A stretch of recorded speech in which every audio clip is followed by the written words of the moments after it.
ब्रह्मांड की सर्वोच्च संहारक शक्ति होने के विश्वास में आदि शक्ति महाकाली ने युद्ध भूमि में महाबली हनुमान पर अपनी संपूर्ण विनाशक शक्ति से प्रहार कर दिया, जिससे हनुमान जी घायल होकर जमीन पर गिर गए। ये वही महाकाली थी जिनके प्रलयंकारी संहार नृत्य से तीनों लोकों में हाहाकार मच जाता था। उन्हें शायद इस बात का तनिक भी आभास नहीं था कि वह अपने ही आराध्य महाकाल के उस महारुद्र स्वरूप को ललकार रही थी, जिसके क्रोध के आगे स्वयं महाविनाश भी नहीं ठहर सकता। ये वही महाकाली थी जिनके प्रलयंकारी संहार नृत्य से तीनों लोकों में हाहाकार मच जाता था।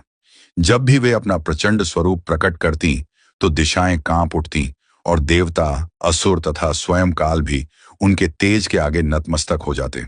दरअसल यह उस समय की बात है जब माता सीता ने एक महाअसुर का संहार किया था। पर उस असुर के रक्त का पान करने से उनका क्रोध शांत होने के बजाय महाकाली के प्रचंड रूप में बदल गया और वह महाविनाशक तांडव करने लगी। इस तांडव को रोकना जरूरी था, पर यह कोई साधारण क्रोध नहीं था। यह हनुमान जी के जीवन की सबसे बड़ी अग्नि परीक्षा थी, जहां उन्हें अपनी ही आराध्य मां के विरुद्ध खड़ा होना पड़ा। इस टकराव को टालना लगभग असंभव था, क्योंकि एक तरफ सृष्टि को बचाने का धर्म था और दूसरी तरफ स्वयं आदिशक्ति का महाप्रलयंकारी क्रोध। इस प्रकार पवन पुत्र हनुमान नियति के एक ऐसे विकट धर्म संकट में आबद्ध हो गए जिसकी उस क्षण किसी को कल्पना तक न थी। ये एक ऐसा रहस्य था जो काल के गर्भ में छिपा था। तभी तो जब समस्त देवगण भी माता के प्रचंड क्रोध को शांत करने में असहाय और विफल सिद्ध हुए, तब अंतिम आशा के रूप में महाबली हनुमान का आह्वान किया गया। हनुमान यह भली भांति जानते थे कि यह कोई साधारण रोष नहीं, अपितु उसी मां का प्रलयंकारी क्रोध था जिसने कभी उन्हें अपने हृदय का सबसे प्रिय रक्षक होने का गौरव प्रदान किया था। यह उस समय की बात है जब रावण के भाई अहिरावण ने अपनी कुलदेवी महाकाली को प्रसन्न करने के लिए राम लक्ष्मण की बलि देने का निश्चय किया था।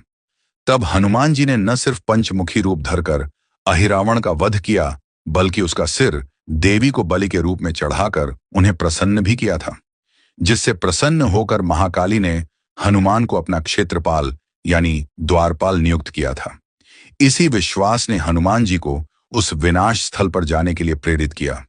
जैसे ही वह वहां पहुंचे, उन्होंने देखा कि सारे देवता भयभीत हैं, पर आगे कुछ ऐसा हुआ जिसकी कल्पना हनुमान जी ने सपने में भी नहीं की थी। असल में माता के क्रोध ने उनके चारों ओर एक ऐसा विनाशकारी ऊर्जा कवच बना दिया था कि कोई उनके पास भी नहीं जा सकता था।